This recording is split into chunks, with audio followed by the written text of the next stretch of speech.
ভাইরাসের কারণে থমকে আছে গোটা দেশ। জেলার পর জেলা লকডাউন, আক্রান্ত আর মৃতের সংখ্যা বাড়ছে প্রতিদিন। নিম্ন আয়ের মানুষ থেকে শুরু করে সব শ্রেণী পেশার মানুষ রয়েছে চরম অনিশ্চয়তায়। তবে এই দুর্যোগও কারো কারোর জন্য তৈরি হচ্ছে পকেট ভরার সুযোগ। রংপুরে খাটের নিচে পাওয়া যাচ্ছে তেলের মজুদ, আর দরিদ্রদের চালের বস্তা মিলছে বিত্তবান ও প্রভাবশালীদের ঘরে। আরেক দল ধর্মীয় অপব্যাখ্যা দিয়ে মানুষদের করছে বিভ্রান্ত। এ নিয়ে তালাশের এবারের অনুসন্ধান। দেখুন 183তম পর্ব, করোনায় পৌষ মাস।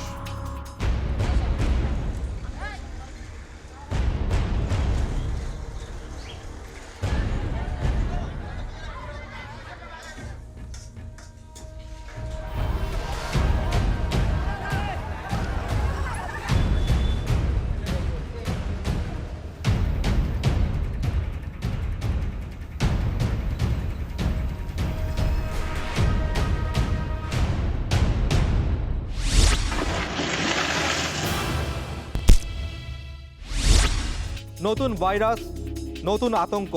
রোগের নাম কোভিড-19। চিকিৎসা বিজ্ঞান এখন পর্যন্ত এই রোগের কোনো প্রতিষেধক তৈরি করতে পারেনি। তবে এ অবস্থাতেও অনেকের জন্য তৈরি হয়েছে সুযোগ। শুরুতে চলুন না রংপুরে একটা তেলের খনি দেখে আসি। রংপুরের পার্বতীপুর এলাকায় এক ব্যবসায়ীর বাড়ির খাটের ভেতরে লুকিয়ে রাখা টিসিবির 1238 লিটার সয়াবিন তেল উদ্ধার করে গোয়েন্দা পুলিশ। ন্যায্য দামে সরকারি এসব তেল সাধারণ মানুষের ঘরে না গিয়ে এই খাটের নিচে এলো কিভাবে? এ যেন এক তেলের খনি। ঘটনায় জড়িত দুজনকে আটক করেছে পুলিশ।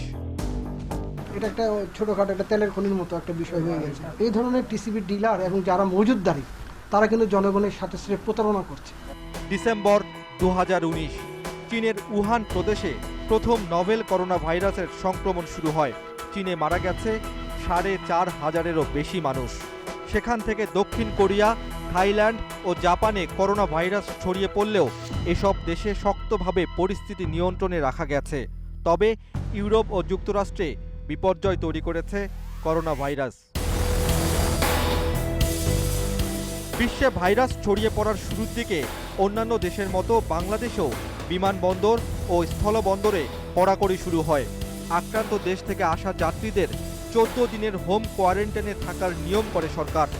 তবে বিদেশ ফেরত বেশিরভাগ মানুষই এই নিয়মের কোনো তোয়াক্কাই করেননি। নিয়ম মানতে না চাওয়া অনেকে রীতিমতো উগ্র আচরণ করেন প্রকাশ্যে।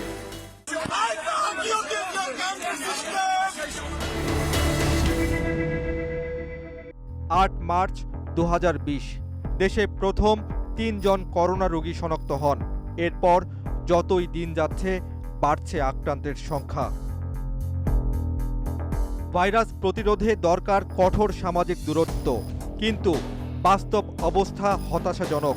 ঘরে থাকার জন্য সরকার সাধারণ ছুটি ঘোষণার পরপরই দেখা যায় ঢাকা ছাড়ছে জনস্রোত।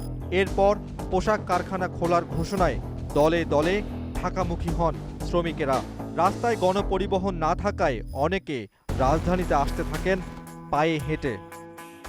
হাইটে আসছি 10 কিলোমিটার, গাড়ি আসছি বিরুদ্ধে হাইটে যদি না পারি তো আমাদের তো চাকরি চলে যাবে। কি করা যায়, হাইটেই তো ঢাকা তো যাওয়া লাগবে। এমন অব্যবস্থাপনার জন্য অদক্ষতা, অনভ্যস্ততা আর সমন্বয়হীনতাকে দায়ী করা যেতেই পারে, কিন্তু বাস্তবতা অনেক নির্মম। ঘর থেকে বের হতে না পারলে কর্মহীন হয়ে পড়েন অনেক মানুষ। আর দিন এনে দিন খাওয়া মানুষের ক্ষুধার জ্বালা কে মেটাবে বলুন? 16 এপ্রিল 2020 মালিবাগ চৌধুরীপাড়া, ঢাকা। করোনা পরিস্থিতিতে নিম্নবিত্ত মানুষের মধ্যে ত্রাণ বিতরণ করছে মালিবাগ চৌধুরীপাড়া সোসাইটি। সেই ত্রাণ নিতে মানুষের এই দীর্ঘ সারি। একটা অংশ ত্রাণ পেলেও সকাল থেকে লাইনে দাঁড়িয়েও অনেকে কিছুই পাননি। পুরার মতন দর করাইলো। কেন দর করাইলো বলেন? এই যাইছি বাবু। না দিলে না করতাম, আমরা জোর করতাম। না খায় ঘরে বসে দপায় মরতাম। আর ত্রাণ নেই। আয়োজকরা জানিয়ে দিলেও লাইনে দাঁড়িয়েই থাকেন অনেক মানুষ। সত্তরোর্ধ্ব আসিয়া বেগম স্ট্রোক করে দেহের একাংশ অচল। সেই আসিয়া বেগমও এসেছেন ত্রাণ নিতে। আমার ন্যাংরা হয়ে গেছে গা, হিসাব করছিলাম বাসায় চাল টাল আছে না। লাইনে দাঁড়ানো আরো অনেকের চোখে মুখে হতাশা। আমগুলো দেয়ই নাকি, আসছি তো সকালে। দীর্ঘ সময় পর কিছু টোকেন দিলেন আয়োজকেরা। এই টোকেন দেখিয়ে 2 দিন পর ত্রাণ পাওয়া যাবে, তবে সেই টোকেনও জুটল না সবার কপালে। শর্ট করছে, বিভিন্ন এলাকার লোকজন ঢুকে গেছে, সেটা আমরা এই আগামী শনিবার দিন বিতরণ করবো। যতজন আসে তাদেরকে আমরা স্লিপ দিয়ে বিতরণ করে বিদায় করে দিচ্ছি। এমন ত্রাণের জন্য হাহাকার প্রায় সব এলাকায়। 100 বার আমার নাম লিখে নিছে, লিস্ট করে নিছে, ভোটার আইডি কার্ড নিছে, মোবাইল নম্বর নিছে, ঠিকানা নিছে। কই লইয়া যায়, কি করে এই নম্বর বা কই যেতেছে আমি তা জানি না। করতে বাড়িতে পারি না, বাসা বাড়ি কাজ করতে দেয় না, রাস্তা রিক্সা চালাইতে দেয় না, তো কি করে এখন। চাহিদার শতভাগ ত্রাণ কি আসলেই দেয়া সম্ভব? অনেক সীমাবদ্ধতার মাঝেও দরিদ্র ও নিম্ন আয়ের মানুষদের জন্য খাবার পৌঁছে দিতে বিশেষ পরিকল্পনা হাতে নিয়েছে সরকার।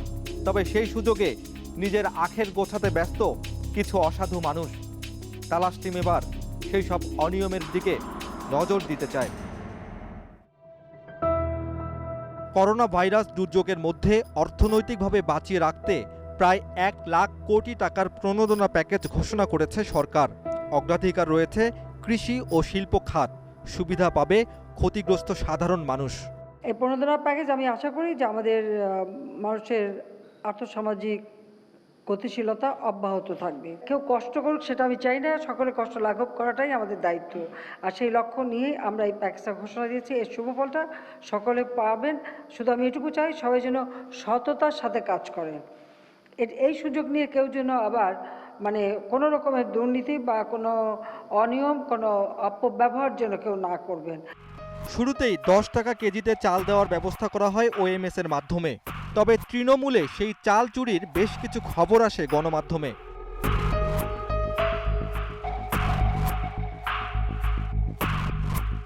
তুমি ছিনতাইকারী, তুমি আমার পকেটের থেকে মোবাইল টান দিছো।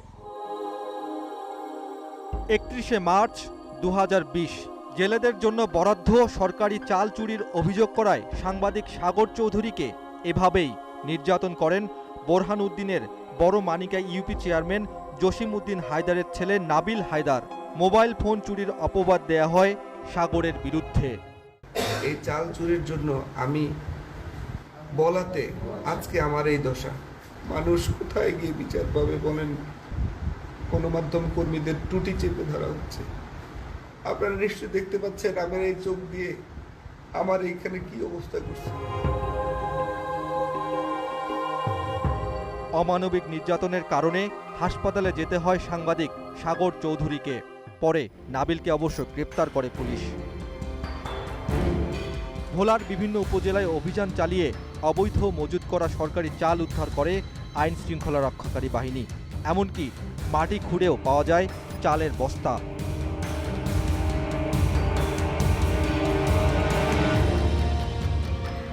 4 এপ্রিল 2020 মনিরামপুর যশোর। খুলনা থেকে যশোরের মনিরামপুরে আসে 5 ট্রাক সরকারি চাল। এর মধ্যে 1 ট্রাক চাল সরকারি গুদামে না দিয়ে পাঠিয়ে দেয়া হয় স্থানীয় ভাই ভাই রাইস মিলে। পুলিশ পরে সেখান থেকে 549 বস্তা সরকারি চাল উদ্ধার করে। গ্রেপ্তার হন মিল মালিক আব্দুল্লাহ আল মামুন এবং ট্রাক চালক। মনিরামপুর খাদ্য গুদামের ইনচার্জের দাবি, প্রকল্পের সভাপতির নেতৃত্বে 4 জন ওই ট্রাকের চাল নিয়ে যান। এখানে নামাইতে চাইনি আমি, গোডাউনের যে বড় স্যার তার উদ্দেশ্যে এখানে আওয়া হয়েছে, আমি ইচ্ছাকৃতভাবে আসিনি। সেখানে ছিলেন প্রকল্পের সভাপতি 4 জন, ভীম কুমার সাধু, আব্দুল লতিফ, আব্দুল মান্নান এবং বিকাশ কান্তি।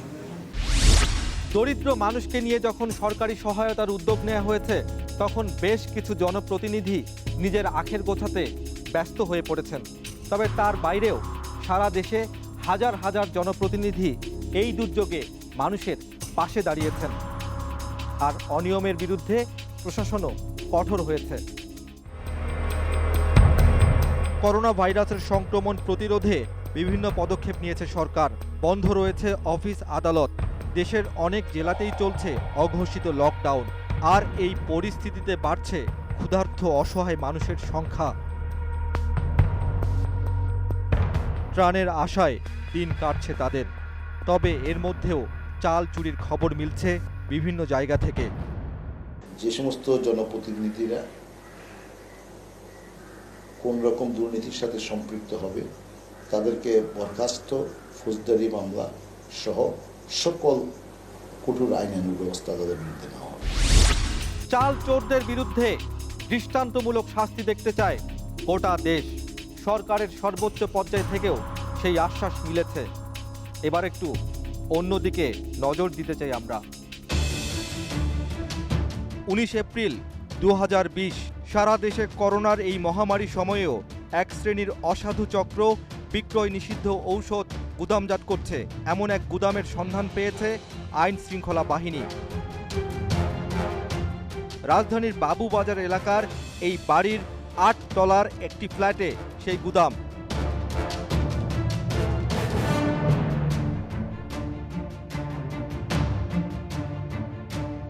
চোখ যেদিকে যায় শুধু ঔষধ আর ঔষধ। ফার্মেসির মতো করে সাজানো, বাদ যায়নি বাথরুমও।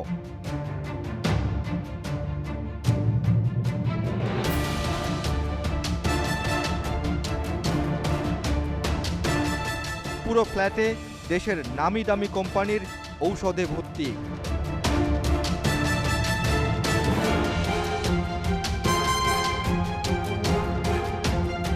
এইসব ঔষধ দেশের কর্তব্যরত চিকিৎসকদের স্যাম্পল হিসেবে নেয়ার কথা, কিন্তু তা না দিয়ে সাধারণ ক্রেতাদের কাছে বিক্রি করা হয়।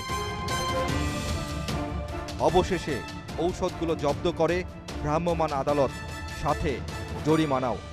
বিক্রয়যোগ্য নয় এই ধরনের ওষুধ বিক্রি করার কারণে এখানে যে প্রতিষ্ঠানটির মালিক রয়েছেন সালাম সাহেব এবং এখান থেকে 2 লক্ষ টাকা আদেশ করা হয়েছে। মহামারীর সময়ে সামাজিক দূরত্ব মেনে চলার পরামর্শ আছে ইসলামে। প্রখ্যাত আলেম ওলামারাও এই মুহূর্তে জনসমাবেশ এড়ানোর কথা বলছেন।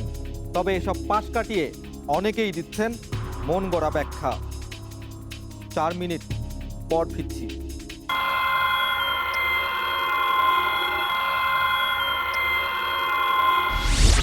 কথায় আছে, বুক ফাটে তো মুখ ফোটে না। আয় রোজগার বন্ধ, ঘরে খাবার নেই, সাহায্যের জন্য কারো কাছে হাত পাততেও পাচ্ছেন না। এ ধরনের মানুষের সংখ্যাও নিশ্চয়ই কম নয়। এবার এমন এক পরিবারের কষ্টের কথা শুনব। স্বামী আর 2 সন্তান নিয়ে সুখের সংসার এই নারীর। মিরপুরের পলাশনগরে ভাড়া বাসায় থাকেন দীর্ঘদিন ধরে। স্বামীর গার্মেন্টস পণ্যের দোকানই একমাত্র আয়ের উৎস এই পরিবারের। 10 দিন বসে 15 দিন বসে খাইতে পারি, তারপর তো আমাদের সমস্যা হয়ে যায়। আমরা তো কাউকে বলতেও পারি না, আর কার কাছে হাতও পাততে পারি না। আমাদের এটাই সমস্যা হয়ে গেছে। একমাত্র আয়ের উৎস, দোকান বন্ধ আর জমানো টাকাও প্রায় শেষ। তাহলে দিন কাটছে কিভাবে?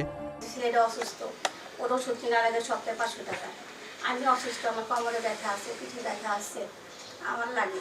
এখন তো চলার মতো খুবই অবস্থা খারাপ হয়ে গেছে। করোনার মহামারীতে যেন এই পরিবার এলোমেলো হয়ে গেছে। দিন আনছি দিন খাইছি, আমরা চলতে পারছি। এখন তো মনে করেন যে সেই ইনকামটা বন্ধ হয়ে গেছে। এখন আমাদের এখন কি করা? এখন মনে করেন আমরা তো সরকারের কাছে বলতে পারতেছি। 2 মাসের ঘর ভাড়া জমে গেছে, এখন ঘর ভাড়ার জন্য বাড়ি লিয়ান্টি চাচ্ছে। মহামারীর সময় দীর্ঘ হলে চলার উপায়ও জানা নেই পরিবারটির। আমার আর কোনো পথ থাকবে না, ব্যবসা বাণিজ্যের পথ থাকবে না, পোলামেলে মরতে হইবে না খেয়ে। এমন অসংখ্য নিম্ন মধ্যবিত্ত পরিবার আছে যাদের সামনে অনিশ্চয়তা ছাড়া আর কিছুই নেই। করোনা পরিস্থিতিতে mask, hand gloves, hand sanitiser সহ বেশ কিছু পণ্যের চাহিদা বেড়েছে। আর চাহিদার সাথে সাথে বেড়েছে প্রতারণাও। মানহীন সুরক্ষা সামগ্রীতে ভরে গেছে বাজারঘাট। আগে অন্য পেশায় থাকলেও অনেকেই এখন হয়ে গেছে স্যানিটাইজার, মাস্ক ও গ্লাভস বিক্রেতা। এর আগে আমার চশমার ব্যবসা করতেছি, এখন কি করব বলেন, কতদিন ঘরে বসে থাকা যায়? যেখানে সেখানে পাওয়া যাচ্ছে এসব পণ্য, আর বেশিরভাগই মানহীন। অনেকগুলোর মোড়কে নেই উৎপাদক প্রতিষ্ঠানের নাম ঠিকানা। আর আমি কিনে এনে বেশি কতদূর কোয়ালিটি সম্মত এটা আমি সঠিক বলতে পারবো না। মুদি দোকান থেকে রাস্তার ধারে সব জায়গায় পাওয়া যাচ্ছে এসব সুরক্ষা সামগ্রী। এটা করতেছে একদিক দিয়ে জনসেবা হচ্ছে। অনেক অসাধু ব্যবসায়ী নকল পণ্য বানিয়ে ছাড়ছেন বাজারে। ফলে উল্টো স্বাস্থ্য ঝুঁকি বাড়ছে ব্যবহারকারীদের। আপনি হয়তো এই মাস্ক পরে একজন রুগীর কাছে গেলেন, আপনি মনে করছেন আপনি প্রোটেক্টেড, বাট আসলে সেটা প্রোটেক্টেড না। এটা আপনাকে আসলে এক ধরনের ক্ষতির কারণ হতে পারে। আমার মনে হয় এটা গাইডেন্স থাকা দরকার এবং এখানে যত্র ব্যবহার করতে না দেওয়া উচিত। That should be discouraged. Only drug কর্তৃক অনুমোদিত যে দুইটা ফর্মুলা আছে, একটা WHO, একটা হচ্ছে আমাদের বাংলা ড্রাগ দিছে, দুইটাই অনুমোদন আছে। এই দুইটার বাইরে কোনোটাই ব্যবহার করতে না দেওয়া উচিত। সুযোগ সন্ধানীরা সব সময় অপেক্ষায় থাকে, তেমনি এই দুর্যোগও তাদের জন্য এনে দিয়েছে লোক ঠকানো সুযোগ। মানুষের অসহায়ত্বের যারা ফায়দা নিচ্ছেন তাদের প্রতিরোধ করতে আইন শৃঙ্খলা বাহিনী একের পর এক অভিযান চালাচ্ছে। করোনায় ব্যবহৃত সুরক্ষা সামগ্রীর দাম বেশি নিচ্ছে এমন তথ্যের ভিত্তিতে মাঠে নেমেছে জাতীয় ভোক্তা অধিকার সংরক্ষণ অধিদপ্তর। আরামবাগ এলাকা, এই ফার্মেসিতেই 40 টাকার হ্যান্ডবার 60 টাকা বিক্রির অভিযোগ পেয়েছে জাতীয় ভোক্তা অধিকার সংরক্ষণ অধিদপ্তর। কত টাকা চেয়েছিলেন? 60, লেখা আছে কত মাত্র 40, 20 টাকা বেশি নিচ্ছেন কেন? জিজ্ঞাসাবাদে অভিযোগ প্রমাণিত হওয়ায় দণ্ড প্রদান করা হয়। এমআরপির চেয়ে বেশি দামে এই হেক্সিসল বিক্রয় করার প্রস্তাব করার অপরাধে আপনাকে আমরা ভোক্তা অধিকার সংরক্ষণ আইন 2009-এর 40 ধারা লঙ্ঘনের দায়ে 10,000 টাকা অর্থদণ্ড প্রদান করলাম। পাশেই cash and carry departmental store, এখানে মাস্কের দাম বেশি রাখা হচ্ছে এমন অভিযোগ রয়েছে। মাস্ক এগুলি এখন নিত্য প্রয়োজনীয় জিনিস, আপনি এটা ডবল দাম নিচ্ছেন, প্লাস মাস্কের হ্যান্ড গ্লাভসের দাম বেশি নিচ্ছেন, এটা আপনি আইনগত অপরাধ করছেন। এখানেও 10,000 টাকা অর্থদণ্ড প্রদান করে জাতীয় ভোক্তা অধিকার সংরক্ষণ অধিদপ্তর। করোনাকে কেন্দ্র করে কিছু ব্যবসায়ী অতি মুনাফা লাভের যে অসৎ চিন্তা ভাবনা থেকেই মূলত এমআরপির চেয়ে অধিক মূল্যে hand sanitiser, Hexisol, hand gloves এবং মাস্ক বিক্রয় করা হচ্ছে, এরকম তথ্য আমাদের কাছে আসছে। এরই আলোকে আজকে আমরা মতিঝিল থানার আরামবাগের দুটি ওষুধের দোকানে আমরা অভিযান পরিচালনা করলাম। পুরান ঢাকার নবাব ইউসুফ রোডের এই বাড়িতে নকল মাস্ক তৈরির কারখানার সন্ধান পেয়েছে র্যাব। বিদেশি সার্জিক্যাল মাস্কের আদলে তৈরি হচ্ছে এসব নকল মাস্ক।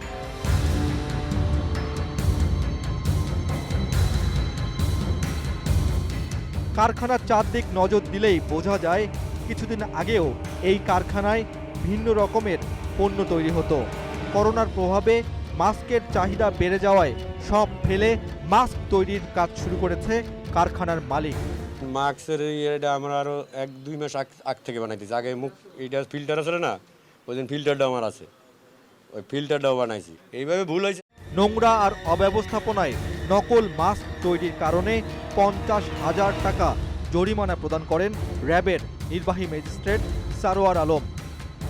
এইটা যে পরিবেশ তৈরি করার কথা সেই পরিবেশ কিন্তু এখানে কোনো ওয়ে নাই, অত্যন্ত নোংরা ময়লাযুক্ত পরিবেশ তৈরি করছে। ফলে হচ্ছে এইটার মধ্যে কিন্তু প্রচুর ডাস্ট বা অনেক ধরনের জীবাণু থাকার সম্ভাবনা রয়েছে, যেটা আসলে মানে প্রোটেকশনের পরিবর্তনে সব ক্ষতির কারণ হতে পারে। কারখানা থেকে বের হতে না হতেই রাস্তায় একটি বস্তার দিকে নজর যায় র্যাবের। বস্তা খুলতেই চোখে পড়ে মাস্ক তৈরির নিম্নমানের নকল ফিল্টার।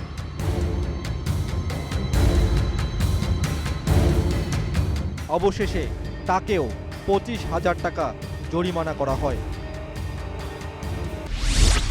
করোনার দুর্যোগকে যারা সুযোগ হিসেবে বেছে নিয়েছে, এবার তাদের দিকে নজর দিয়েছিল তালাশ টিম।